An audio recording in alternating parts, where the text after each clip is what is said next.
Welcome to everyone. पूर्व class रे आमे माने पढ़िथिले मातृभाषा शिक्षा एवं ताहा किभଳି भाबरे छोट पिलाटी शिक्षा करि परिबो अति सहजरे ताहार कथन पठन लिखन श्रवण एवं ताहार लक्ष्य उद्देश्य ए समस्त आमे पढ़िथिले। वर्तमान आमे पढ़िबा भाषा शिक्षण पई आवश्यक दक्षता विशेष करी कहबा गले एही क्लास टी जो पिला मानकर विभिन्न प्रकार प्रवेशिका परीक्षा रही ओडिसा रे ता सहित विभिन्न शिक्षक नियुक्ति परीक्षा एवं जो माने एवं जो माने सीटी करुछंती ओडिसा डीएलडी कोर्स करुछंती सेमानक पई विशेष भावे उपयोगी एवं एही ओडिया पेडागोजी चैप्टर टी आपण मानकर आरएसटी जेटी OAVS TGT arts TGT Odia ए समस्त परीक्षा रे आसुथिबा ओडिया पेडागोजी निमंते अत्यंत उपयोगी। वर्तमान आसंतु आमे पढ़िबा भाषा शिक्षण पई आवश्यक दक्षता अर्थात गोटे भाषा शिखिबा पई कौन दक्षता बा कौन योग्यता थिबा दरकार से संपर्क में आम मैंने जाना। प्रथम रही धारणार बोधगम्यता अर्थात गोटे बुझीपर गोटे जिनस प्रति आम धारणा पाइपर जापर तो सहीटा को कह जाए कौन धारणार बोधगम्यता। उदाहरण देखा शुणुवा और पढ़ुवा विषय को बुझा एक गुरुत्वपूर्ण दक्षता। जेकोसी कार्य करा बेले जदि से बुझा प्रक्रिया नथिबो तेबे ता निरर्थक हेबो। तेणु यही दक्षतार विकास पर निम्नलिखित सूचना दी जाए। अर्थात देखो शुणुवा पढ़ुवा विषय बुझा गुरुत्वपूर्ण दक्षता। गोटे गप पढ़ुचे गपर आम जमी पढ़ुचे कौन गपरे पढ़ले बगटी बुढ़ा हो जाता से शिकार कर पार नाला भारी भोकरे थिला आम पढ़ले तापर पढ़ी जानले कौन बगटी बुढ़ा हो जाता तो आम मन में गोटे चित्र आस बुझीपर बुढ़ा हो जाए चली पार न पर झड़ी जाए यही भाव में ठीक से कौन आम शुणा गोटे जिन शुणा कौन आमको जड़े कहला कि अगस्ट 15 तारिख रे कौन आमर स्वाधीनता दिवस पालन होम शुणिले शुणिक आम से बुझीपार अगस्ट मास 15 तारिख रे आम कौन देशर स्वाधीनता होता 1947 मसीह आम से बुझीपार। तेणुक कहुई शुणा आपर कौन पढ़ा विषय को बुझाटा बहुत गोटे गुरुत्वपूर्ण दरकार विषय अटे। तेणुक से निमंते केते गुड़िए दक्षतार विकास केते गुड़िए जिनस आम जाना दरकार से गुड़िया कौन बर्तमान आम जाना। पिला सहित कथबार्ता करवा यही दक्षतार विकास कहीं प्राथमिक स्तर में पिला मातृभाषा शिक्षा संबंध में आम आलोचना करुचे से पिला सहित कथबार्ता करवा सरल प्रश्न पचारि पिला उत्तर आदाय करवा। तो पिला सहित कथबार्ता कले कौन आम पिलार कथा बुझीपर पिला आमर कथाटी बुझीपर। सरल प्रश्न पचारि पिला उत्तर आदाय करवा पिला छोट छोट प्रश्न पचार से उत्तर देवे कि खुशी देवे आम विभिन्न प्रकार तरीका हसई खेल खुशी पचार। सरल प्रश्न तैयारी करवा छोट छोट प्रश्न तैयारी करवा जमी गोटे कलम देखाई कह पिला कहल ये कौन पिला उत्तर देवे एटा गोटे कलम शुणुवा गप को कहवाई कह पिला आम कि गप कही शुणुवा से आम कह से भाषा अल्प धाड़ी से कौन से गप को कहे शब्द मध्य एपट सेपट होता अक्षर को सजाड़ा शब्द मध्य कौन एपट सेपट होता अक्षर गोटे शब्द आम लिखिदे कौन सठिक शब्दटी हूँ आमर कौन स ग ड सगड़ मुझे लिखिदेली ग स ड आपर कौन सगड़ चित्रटी थी पिला को देखीदेली पिला ठीक कर लिख स ग ड। गप कहवा बेले गपटी को अधारू रखी तापर पिला द्वारा गपटी को कह आगे नवा अर्थात पिलाटी कौन किसी गप जानी किसी अधा कहीदेकि पिलाटी जानी गप आम कि अधा कहीदेव तापर पिला कहवाई तो पिला कह विभिन्न चित्र देखाई ताहा आधार रे गपटी कहवाई पिला कहवा जमी जो छवि चित्र थाए कौन माकड़ आ कुंभीर चित्र थी नई थी माकड़ प्रथम बस गछ उपरे तापर जामकोली पकाउथो कुंभीर को तापर देखा माकड़ नई मझीरे तापर देखिए माकड़ खपकिनी गछ उपर को डेंगी जाऊँगी कुंभीर तले बोकाई अनई तो ये पिला कौन चित्र देखले पिलाटी गप कहीपर। यहीपरि विभिन्न उपाय धारणार बोधगम्यता संपर्क में उपर श्रेणी में गुरुत्व दि जापे यहीपरि आउ कि कार्य लगी प्रशिक्षक को देख अर्थात यही भाव में कौन पिला धारणार बोधगम्यता धारणार बोधगम्यता कहले से पढ़ुवा आ शुणुवा कथाटा को बुझी पारुथिबो ताहाकु ही कहुए कौन ना धारणार बोधगम्यता। ए संपर्क में उपर क्लास रे आगु नेक्स्ट क्लास गुड़िक आगू आम अधिक जाना। ବର୍ତ୍ତମାନ ଆମେ ଜାଣିବା ବ୍ୟାବହାରିକ ବ୍ୟାକରଣ। ବ୍ୟାବହାରିକ ବ୍ୟାକରଣ କ'ଣ? ଯେଉଁ ବ୍ୟାକରଣଟିକୁ ଆମ ବ୍ୟବହାରରେ ଲଗାଇଥାଏ ତାହା ଆମେ ଜାଣିବା। ବ୍ୟାବହାରିକ ବା କାର୍ଯ୍ୟକାରୀ ବ୍ୟାକରଣ ଅର୍ଥାତ୍ କହିଲି ନା, ଯାହାକୁ ଆମେ ବ୍ୟବହାରରେ ଲଗାଉଛେ, ବ୍ୟବହାର ବା କାର୍ଯ୍ୟ, ଯେଉଁଟା କାର୍ଯ୍ୟରେ ଆମେ ଯେଉଁ ବ୍ୟାକରଣକୁ ବ୍ୟବହାର କରିକିରି କହୁଛେ ତାକୁ ବ୍ୟାବହାରିକ ବ୍ୟାକରଣ କୁହାଯାଏ। ସମ୍ପର୍କଟା ମଧ୍ୟ ଶ୍ରେଣୀରେ କାର୍ଯ୍ୟ କରାଯିବା ଉଚିତ। ଏ ସମ୍ପର୍କରେ ମଧ୍ୟ ଶ୍ରେଣୀରେ ଆମେ କାର୍ଯ୍ୟ କରିବା ଦରକାର। ବ୍ୟାକରଣ ମାଧ୍ୟମରେ ଶ୍ରେଣୀରେ ପିଲାଙ୍କ ଭାଷା ଜ୍ଞାନକୁ ସରଳ ସୁନ୍ଦର କରାଯାଇପାରିବ। ଏ ବ୍ୟାକରଣ ମାଧ୍ୟମରେ ପିଲାଙ୍କର ଭାଷା ଜ୍ଞାନ ଯେଉଁଭଳି ଭାବରେ ଶୁଦ୍ଧ ଉଚ୍ଚାରଣ, ଶୁଦ୍ଧ ପଠନ, ଶୁଦ୍ଧ ଲିଖନ, ଶୁଦ୍ଧ ଶବ୍ଦ ଲେଖିବା, ଏହି ସବୁକୁ ପ୍ରୟୋଗ କରି ପିଲାମାନଙ୍କର ଭାଷା ଜ୍ଞାନକୁ ସରସ ସୁନ୍ଦର କରାଯାଇପାରିବ। ଶେଷ ଓ ଆରମ୍ଭ ଅକ୍ଷର ସମାନ ଥିବା ଶବ୍ଦ ଲେଖିବା। ଯେମିତି କ'ଣ? ଶେଷ ଆଉ ଆରମ୍ଭ ଅକ୍ଷର ସମାନ ଥିବା ଶବ୍ଦ। ଆରମ୍ଭ ଅକ୍ଷର ସର, ସର, ତାପରେ କ'ଣ? ଯମ, ତାପରେ ଆମର କ'ଣ? ରାମ। ଏଠି କ'ଣ ଶେଷ ଶବ୍ଦ ମ ଅଛି, ଏଠି ପ୍ରଥମ ଶବ୍ଦ ସ ରହିଛି। ଏଇଭଳି ଶବ୍ଦ ଲେଖି ପିଲାଙ୍କୁ ବୁଝାଇବା ପାରିବା। ଘରେ ବ୍ୟବହାର କରାଯାଉଥିବା ଶବ୍ଦ ଗୁଡ଼ିକ ଲେଖିବା ପାଇଁ କହିବା। ଅର୍ଥାତ୍ ପିଲାମାନେ ଘରେ ଯେଉଁ ଜିନିଷ ବ୍ୟବହାର କରୁଛନ୍ତି, ସେ ତାଙ୍କର କପଡ଼ାପତ୍ର ହେଉ, ଘରେ ତାଙ୍କର କିଛି ଖାଇବା ଜିନିଷ ଥାଉ, ବାସନକୁସନ ଥାଉ, ଯାହା ମଧ୍ୟ ବ୍ୟବହାର କରୁଛନ୍ତି, ମା' ତାଙ୍କୁ ଖାଇବାକୁ ଦିଅନ୍ତି, ବିଭିନ୍ନ ପ୍ରକାର ଫୁଲ ଆଣିକି ଘରେ ସେମାନେ ଖେଳିଥାନ୍ତି, ବିଭିନ୍ନ ପ୍ରକାର ଜିନିଷ, ଯେଉଁ ଜିନିଷ ପିଲାଟି ଘରେ ବ୍ୟବହାର କରୁଛି ପିଲାଟିକୁ କହିବା ସେହି ସବୁ ଶବ୍ଦକୁ ମାଧ୍ୟମରେ ଲେଖିବ। ବିଦ୍ୟାଳୟରେ ବ୍ୟବହୃତ ଶବ୍ଦ ଗୁଡ଼ିକର ତାଲିକା କରିବା ପାଇଁ କହିବା। ଅର୍ଥାତ୍ ବିଦ୍ୟାଳୟରେ ବ୍ୟବହୃତ ଶବ୍ଦ ବୋଲି କହିଲେ ବିଦ୍ୟାଳୟରେ ସେ ଯେଉଁ ଜିନିଷ ବ୍ୟବହାର କରୁଛି ସେହି ଶବ୍ଦର ତାଲିକା କରିବା। ଅର୍ଥାତ୍ ଏକରେ ଲେଖିବ କ'ଣ? ମାନେ ପ୍ରଥମେ କ'ଣ ଲେଖିବ? ବିଦ୍ୟାଳୟ, ଅର୍ଥାତ୍ କ'ଣ? ବିଦ୍ୟାଳୟକୁ ଆସୁଛି ବିଦ୍ୟାଳୟ। ଦୁଇରେ କ'ଣ ଲେଖିବ? ତାର କ'ଣ? ୟୁନିଫର୍ମ। ତିନିରେ ଲେଖିବ କ'ଣ? କଲମ, ଖାତା। ବିଦ୍ୟାଳୟରେ ଯାହା ମଧ୍ୟ କିଛି ପିଲାଟି ବ୍ୟବହାର କରୁଛି ସେହି ସବୁର ତାଲିକା କରିକିରି ଲେଖିବ।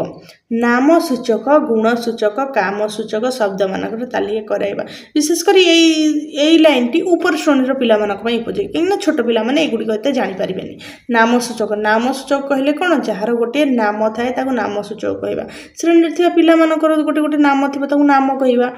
ଜିନିଷ ଗୁଡ଼ିକର ନାଁ ଥିବ ତାକୁ ନାମ କହିବା। ଗୁଣ ସୂଚକ, ଗୁଣ ସୂଚକ ହେଲେ ଦୟା, କ୍ଷମା, ସ୍ନେହ, ଶ୍ରଦ୍ଧା, ଘୃଣା, ଏଇସବୁ ଯେଉଁ ଜିନିଷକୁ କ'ଣ କୁହାଯାଏ? ଗୁଣ ସୂଚକ କୁହାଯାଏ। କାମ ସୂଚକ, ଗୋଟେ କାର୍ଯ୍ୟ କରୁଛି, ପଢ଼ୁଛି, ଖାଉଛି, ଯାଉଛି, ସାଇକେଲ ଚଲାଉଛି, ମାଟି ହାଣୁଛି, ବଗିଚା କାମ କରୁଛି, ଏସବୁ କ'ଣ? କାମ ସୂଚକ। ତ ଏଇସବୁ ଶବ୍ଦମାନଙ୍କର ତାଲିକା କରାଇବା, ପିଲାଙ୍କୁ କହିବା ଏବଂ ତାକୁ ମଧ୍ୟ ସାହାଯ୍ୟ କରିବା ଦରକାର। ବିପରୀତାର୍ଥବୋଧକ ଶବ୍ଦ ପ୍ରତିଶବ୍ଦ ଲେଖାଇବା। ବିପରୀତାର୍ଥବୋଧକ ଶବ୍ଦ, ବିପରୀତ କହିଲେ ଗୋଟିଏର ଅପର ତାକୁ ବିପରୀତ କୁହାଯାଏ। ବିପରୀତାର୍ଥବୋଧକ ଶବ୍ଦ ବିଭିନ୍ନ ପ୍ରକାର ରହିଛି। କେଉଁଥିରେ ହର୍ଷ ଦୀର୍ଘ ଚେଞ୍ଜ ହେଇକିରି ହେଇଛି, ପରିବର୍ତ୍ତନ ହୋଇଛି, ଆଉ କେଉଁ ସ୍ଥଳରେ ସମ୍ପୂର୍ଣ୍ଣ ଶବ୍ଦ ମଧ୍ୟ ପରିବର୍ତ୍ତନ ହୋଇଛି। ଯେପରି କ'ଣ? ରଜା କ'ଣ? ରଜାର ରାଣୀ, ଅଜାର ଆଈ, ସମ୍ପୂର୍ଣ୍ଣ ଶବ୍ଦ ଚେଞ୍ଜ ହୋଇଯାଇଛି। କିନ୍ତୁ ବେଙ୍ଗର କ'ଣ? ବେଙ୍ଗ, ବେଙ୍ଗୁଲି, ବଗ, ବଗୁଲି। ତାପରେ କ'ଣ? ଆମର କ'ଣ ରହିଛି? ବିଭିନ୍ନ ପ୍ରକାର ଏହିପରି ଶବ୍ଦ ରହିଛି ଯେଉଁଠି ଆକାର ହର୍ଷଇକାର ଦୀର୍ଘଇକାର ପରିବର୍ତ୍ତନ ହେଇକି ରହିଛି, କେଉଁଠି ସମ୍ପୂର୍ଣ୍ଣ ଶବ୍ଦ ମଧ୍ୟ ପରିବର୍ତ୍ତନ ହୋଇଯାଇଛି। ପ୍ରତିଶବ୍ଦ ବୋଲିକିରି କହିଲେ ସେହି ଶବ୍ଦର ଅନ୍ୟ ନାଁ, ଅର୍ଥାତ୍ ଗୋଟିଏ ପିଲାର କ'ଣ? ପ୍ରତିନାମ, ଅର୍ଥାତ୍ ସେ ପିଲାଟିର ଗୋଟେ ଭଲ ନାମ ଥାଏ, ବିଦ୍ୟାଳୟରେ ଲେଖାଯାଇଥିବା ନାମ ଥାଏ, ଯେଉଁଟାକି ଆଟେଣ୍ଡାନ୍ସରେ ପଡ଼େ। ଆଉ ଗୋଟେ ପିଲାର ନାଁ ଡାକ ନାମ ମଧ୍ୟ ବହୁତ ଥାଏ।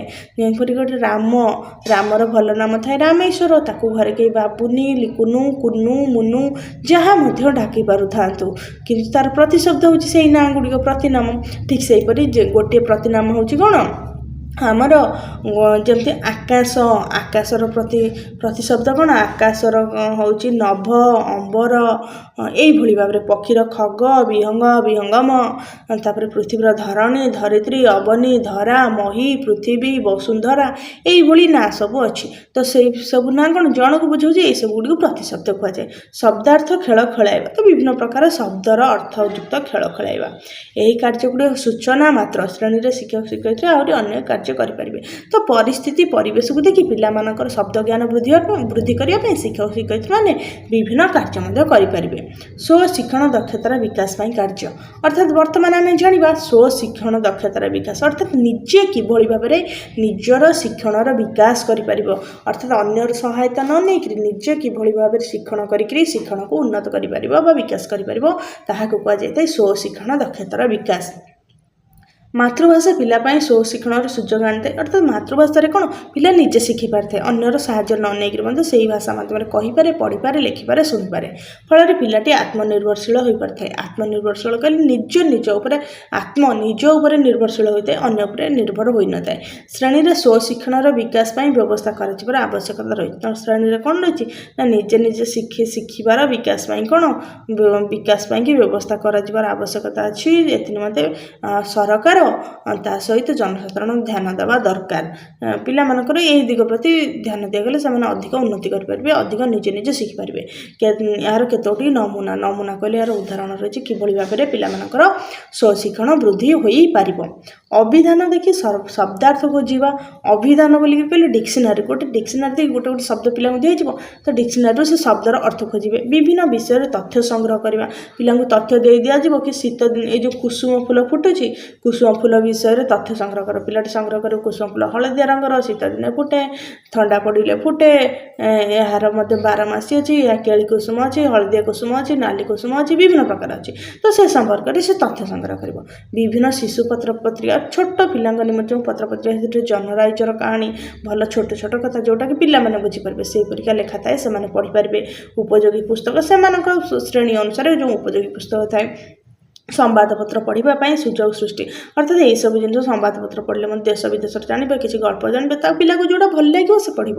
ଏହିସବୁ ପଢ଼ିଲେ ପିଲାର ପଢ଼ିବା ପାଇଁ ଆଗ୍ରହ ବଢ଼ିବ, ନିଜେ ଶିଖିବା ପାଇଁ, ଶିକ୍ଷଣ ପାଇଁ ତାର ଦକ୍ଷତା ବିକାଶ କରିବ।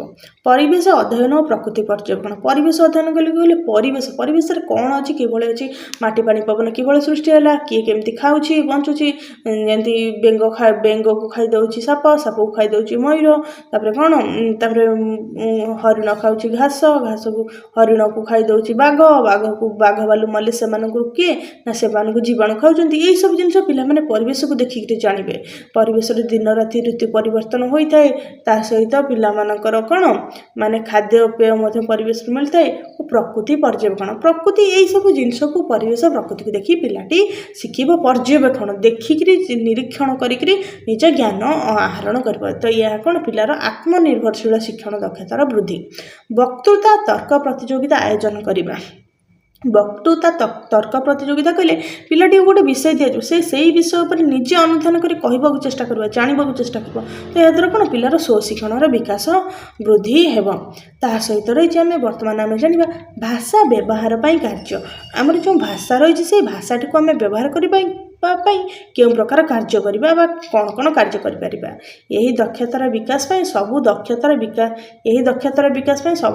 ବିକାଶ ପାଇଁ ସୁଯୋଗ ସୃଷ୍ଟି କରିବା ଉଚିତ। ତ ଏଇ ଭାଷା ଯେଉଁ ରହିଛି, ଭାଷା ବ୍ୟବହାର ପାଇଁ ଯେଉଁ କାର୍ଯ୍ୟ କରିବା, ତ ତା ପାଇଁ ଅଲଗା ସବୁ ଦକ୍ଷତାର ମଧ୍ୟ ବିକାଶ କରିବା ଦରକାର। ତା ସହିତ ଏଇ ଯେଉଁ ଭାଷା ରହିଛି, ଗୋଟେ ଭାଷା ମଧ୍ୟ ଅନ୍ୟ ଦକ୍ଷତା ବିକାଶ କରିବାରେ ପିଲାଟିକୁ ସାହାଯ୍ୟ କରିଥାଏ। ଦେଖିବା ତାର କିଛି ଗୁଡ଼ିଏ ବର୍ତ୍ତମାନ ଉଦାହରଣ ଅଛି, ଆମେ ଜାଣିବା। ଭାଷା ବ୍ୟବହାର ପାଇଁ ଆମେ ଯେଉଁ କାର୍ଯ୍ୟଗୁଡ଼ିକ କରିବା, ସେହି କାର୍ଯ୍ୟ ମଧ୍ୟରେ ଏହି କାର୍ଯ୍ୟଗୁଡ଼ିକ ଦେଖନ୍ତୁ କରିପାରିବା ଆମେ। ତଥା ପରିବାର ଭିତରେ, ସାହି ପଡ଼ିଶାରେ, ବିଦ୍ୟାଳୟରେ ବ୍ୟବହାର କରାଯାଉଥିବା ଭାଷା ବିଷୟରେ ଶିଖାଇବା। ଅର୍ଥାତ୍ ପରିବାରରେ ଗୁରୁଜନମାନଙ୍କୁ, ସାନମାନଙ୍କୁ କିଭଳି ଭାବରେ ବ୍ୟବହାର କରିବ, କେଉଁଭଳି ଶବ୍ଦ କହିବ, କେଉଁ କାର୍ଯ୍ୟ ପାଇଁ କେଉଁ ଶବ୍ଦ କହିବ। ଅର୍ଥାତ୍ ଯେମିତି ଯଦି ଗୁରୁଜନ କେହି ଆସିଲେ, କେହି କୁଣିଆ ମୈତ୍ର ଆସିଲେ, କେହି ଅତିଥି ଆସିଲେ, ସେମାନଙ୍କୁ ପ୍ରଣାମ କରିବ, ସାନମାନଙ୍କୁ ସ୍ନେହ କରିବ, ମା' ଯାହା ଖାଇବାକୁ ଦେବେ ଖାଇବ, ମା'ଙ୍କ ସହିତ ଝଗଡ଼ା କରିବ ନାହିଁ, ତାଙ୍କୁ ଧନ୍ୟବାଦ ଜଣାଇବ। ଏଇଭଳି ଆମେ ପିଲାକୁ ଶିଖାଇବା। ସାହି ପଡ଼ିଶାରେ ସାନ ବଡ଼ ସମସ୍ତଙ୍କ ସହିତ କିଭଳି ଭାବରେ ଶବ୍ଦ ବ୍ୟବହାର କରିକି କଥାବାର୍ତ୍ତା କରିବ, ସମ୍ମାନ ସୂଚକ ଶବ୍ଦ। ବିଦ୍ୟାଳୟରେ ଟିଚର୍ସମାନଙ୍କୁ, ସାଙ୍ଗସାଥିମାନଙ୍କୁ କାହା ସହିତ କେଉଁ ପ୍ରକାର କଥାବାର୍ତ୍ତା କରିବ, ବ୍ୟବହାର କରିବ, ସେହି ସମ୍ବନ୍ଧରେ କେଉଁ ଭାଷା ବ୍ୟବହାର କରିବ ପିଲାକୁ ଶିକ୍ଷା ଦିଆଯିବା ଦରକାର। ପିତା ମାତା, ଗୁରୁଜନ, ସାନମାନଙ୍କ ସହ କଥାବାର୍ତ୍ତାର ଅଭିନୟ କରାଇବା। ଅର୍ଥାତ୍ ସେହି ବିଦ୍ୟାଳୟ ମଧ୍ୟରେ ପିଲାମାନଙ୍କ ମଧ୍ୟରେ ଅଭିନୟ କରାଇବା। ଜଣେ ପିତା ମାତା ହେଇଥିବ, ସାନ ହେଇଥିବ, ଗୁରୁଜନ ହେଇଥିବ, କାହାକୁ କେଉଁଭଳି ଭାବରେ ବ୍ୟବହାର କରୁଛି ବା କେଉଁଭଳି ଭାବରେ କାର୍ଯ୍ୟ କରୁଛି। ପିଲାଟି ବିଦ୍ୟାଳୟରେ ସେସବୁ ଜିନିଷ ଶିଖିଲେ ଘରେ ମଧ୍ୟ ସେହି କାର୍ଯ୍ୟଟିକୁ ସଠିକ୍ ଭାବରେ ତୁଲାଇବ। ପିଲାଙ୍କୁ ନେଇ ଆଧାରିତ ଖେଳ ଖେଳାଇବା। ତ ଆଉ ଛୋଟ ଛୋଟ ପିଲାମାନଙ୍କୁ ନେଇକି ଯେଉଁ ଖେଳ ସବୁ ଥାଏ ପିଲାମାନଙ୍କୁ ଖେଳାଇବା। ଗପ ଓ ଚିତ୍ର ବିଷୟରେ କହିବା ପାଇଁ ପ୍ରେରଣା ଦେବା, ଅର୍ଥାତ୍ ପିଲାମାନଙ୍କୁ ଉତ୍ସାହିତ କରିବା, କିଛି ଗପ କହିବା ପାଇଁ, ଚିତ୍ର ଦେଖି କିଛି କହିବା ପାଇଁ ଉତ୍ସାହିତ କରିବା, ଯଦ୍ୱାରା କି ପିଲା କ'ଣ ନିଜର ଭାବ ପ୍ରକାଶ କରିପାରିବ, ନିଜ ଭାଷା ମାଧ୍ୟମରେ କ'ଣ ସୁଶିକ୍ଷଣର ଦକ୍ଷତା ତା'ର ବୃଦ୍ଧି ପାଇବ, ସେ ନିଜେ କହିପାରିବ, କହିବାକୁ ଚେଷ୍ଟା କରିବ ଏବଂ ତା ମଧ୍ୟରୁ ଗୋଟେ ନୂତନ ଉତ୍ସାହ ପ୍ରେରଣା ଆସିବ ଏବଂ ସେ ଯଥା ଶୀଘ୍ର ଜଲ୍ଦି ମଧ୍ୟ ବହୁତ କିଛି କଥା କହିବା, ଆମର ଯେଉଁ ଭାଷାକୁ ଆୟତ୍ତ କରିବା ଶିଖିଯିବ। ଗପ ଓ ଚିତ୍ର ବିଷୟରେ କହିବା ପାଇଁ ପ୍ରେରଣା ଦେବା, ବିଭିନ୍ନ ଘଟଣା ପାଠ୍ୟପୁସ୍ତକ ବିଷୟରେ ବର୍ଣ୍ଣନା କରିବା, ଅର୍ଥାତ୍ ପିଲାଟି ଯଦି ଗୋଟେ କିଛି ଘଟଣା ଦେଖିଛି କିମ୍ବା ଘଟଣା ଘଟିଛି ସେଇ ଘଟଣା ସମ୍ବନ୍ଧରେ ତାକୁ କହିବା ପାଇଁ କହିବା, କିମ୍ବା କୌଣସି ଗୋଟେ ପାଠ୍ୟପୁସ୍ତକ ସେ ପଢ଼ିଛି ସେ ପାଠ୍ୟପୁସ୍ତକ ବିଷୟରେ ମଧ୍ୟ ସେ ବର୍ଣ୍ଣନା କରିବା ପାଇଁ କି କହିବା। ତ ଏହାଦ୍ୱାରା କ'ଣ ହେବ ନା ପିଲାର ନିଜର ଭାଷା ବ୍ୟବହାରିକ ଯେଉଁ ଭାଷା ଦକ୍ଷତା ବୃଦ୍ଧି ଘଟିବ। ବର୍ତ୍ତମାନ ଆମେ ଜାଣିବା ଶବ୍ଦ ଭଣ୍ଡାର ବୃଦ୍ଧି ପାଇଁ କାର୍ଯ୍ୟ, ଅର୍ଥାତ୍ ଗୋଟେ ପିଲା ପାଖରେ କେତେ ଗୁଡ଼ିଏ ଶବ୍ଦ ଥିଲେ ତ ସେ ତାକୁ ବ୍ୟବହାର କରିବ, ଶବ୍ଦ ଜାଣିଥିଲେ ତ ବ୍ୟବହାର କରିବ, ତେଣୁକରି ତା'ର ଶବ୍ଦ ଭଣ୍ଡାର ବୃଦ୍ଧି ପାଇଁ ମଧ୍ୟ କେତେ ଗୁଡ଼ିଏ କାର୍ଯ୍ୟ କରାଯିବାର ଆବଶ୍ୟକତା ରହିଛି। ଦେଖିବା କ'ଣ କ'ଣ କାର୍ଯ୍ୟ ରହିଛି। ଯେଉଁ ପିଲା ଯେତେ ଅଧିକ ଶବ୍ଦ ଜାଣିଥାଏ ସେ ସେତେ ଅଧିକ ଜ୍ଞାନ ପାଇଥାଏ। ମନର କଥାକୁ ଠିକ୍ ଭାବେ ଉପସ୍ଥାପନ କରିବା ପାଇଁ ଶବ୍ଦର ଆବଶ୍ୟକତା ରହିଛି, ତେଣୁ ଅଧିକ ଶବ୍ଦ ଜ୍ଞାନ ଓ ସେଗୁଡ଼ିକୁ ପ୍ରୟୋଗ କରିବାର ଦକ୍ଷତା ଆମ ସମସ୍ତଙ୍କର ରହିବା ଆବଶ୍ୟକ।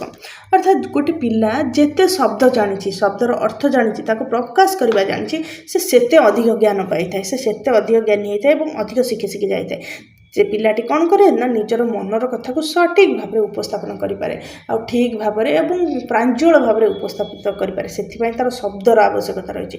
ଯେମିତିକି ପିଲାକୁ ଭୋକ ଲାଗୁଛି, ତା ପେଟରେ ଭୋକ ଲାଗୁଛି, ଯନ୍ତ୍ରଣା ହେଉଛି, ତାକୁ ବହୁତ ଜୋରରେ ଭୋକ ଲାଗୁଛି, କମ୍ ଭୋକ ଲାଗୁଛି, ତ ପିଲାଟି ଯଦି ଅଳ୍ପ ଭୋକ ଲାଗୁଥିବ କହିବ ମା ମୋତେ ଭୋକ ଲାଗୁଛି, ଅଧିକ ଜୋରରେ ଭୋକ ଲାଗୁଛି କହିବ ମା ମୋତେ ପ୍ରବଳ ଜୋରରେ ଭୋକ ଲାଗୁଛି। ତେଣୁକରି ତା ପାଖରେ ଏଇ ଶବ୍ଦ ଜ୍ଞାନ, ପ୍ରବଳ ଭାବନାକୁ ବ୍ୟକ୍ତ କରିବା, ତାକୁ ବହୁତ ଜୋରରେ ଭୋକ ଲାଗୁଛି, ତା ପେଟଟି କାଟୁଛି, ତ ସେଇଟାକୁ ସେ ଶବ୍ଦ ବ୍ୟକ୍ତ କରିବ କି ପ୍ରବଳ, ସେଥିରୁ ମା ଜାଣିବେ ଯେ ବହୁତ ଜୋରରେ ତାକୁ ଭୋକ ଲାଗିଲାଣି, ଭୋକ ମାନେ ସେ ଖାଇବାକୁ ଚାହୁଁଛି, ତା ପେଟକୁ ଖାଦ୍ୟ ଆବଶ୍ୟକତା କରୁଛି। ତ ଏଇ ଯେଉଁ ତାର ଭାବନାକୁ ସେ କ'ଣ କରିବ ବ୍ୟକ୍ତ କରିପାରିବ, ସେଥି ନିମନ୍ତେ ତାର ଅଧିକରୁ ଅଧିକ ଯେତେ ଶବ୍ଦ ଜାଣିବ ସେତେ ଅଧିକ ସେ ଜ୍ଞାନୀ ହେଇପାରିବ, ତାର ଶବ୍ଦ ଭଣ୍ଡାର ବୃଦ୍ଧି ପାଇପାରିବ।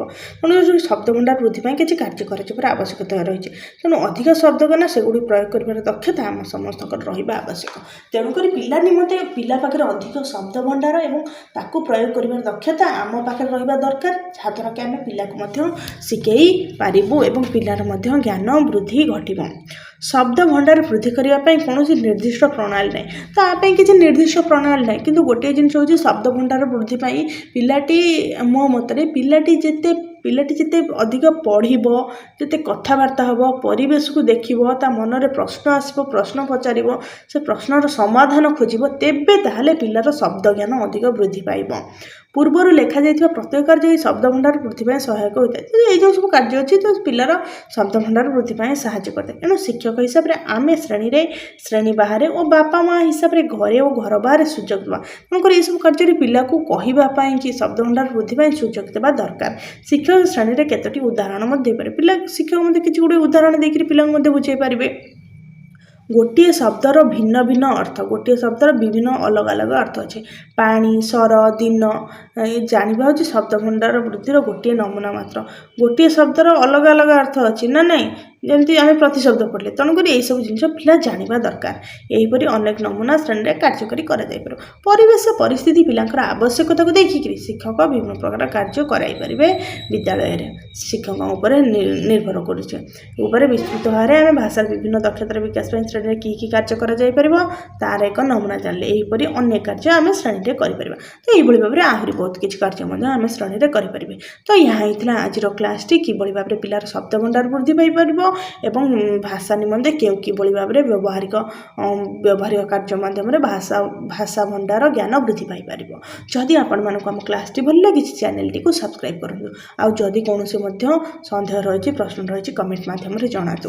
ବିଶେଷ କରି ଏହି କ୍ଲାସ୍ଟି ଆମର ଓଡ଼ିଶା ସରକାରଙ୍କ ଦ୍ୱାରା ସମସ୍ତ ପ୍ରବେଶିକା ପରୀକ୍ଷା ଏବଂ ଶିକ୍ଷକ ନିଯୁକ୍ତି ପରୀକ୍ଷା, ଯେଉଁଥିରେ କି ଓଡ଼ିଆ ପେଡାଗୋଜିର ଆବଶ୍ୟକତା ରହିଛି ଏବଂ ଓଡ଼ିଆ ଭାଷାରେ ଯେଉଁମାନେ ପଢ଼ୁଛନ୍ତି, ଓଡ଼ିଆ ସମ୍ମାନ ସାହିତ୍ୟ ଯେଉଁମାନଙ୍କୁ ନେଇଛନ୍ତି, ଓଡ଼ିଆ ଭାଷା ଉପରେ ଯେଉଁମାନେ ଗବେଷଣା କରୁଛନ୍ତି, ସମସ୍ତଙ୍କ ପାଇଁ ଏହି କ୍ଲାସ୍ଟି ବିଶେଷ ଭାବରେ ଉପଯୋଗୀ।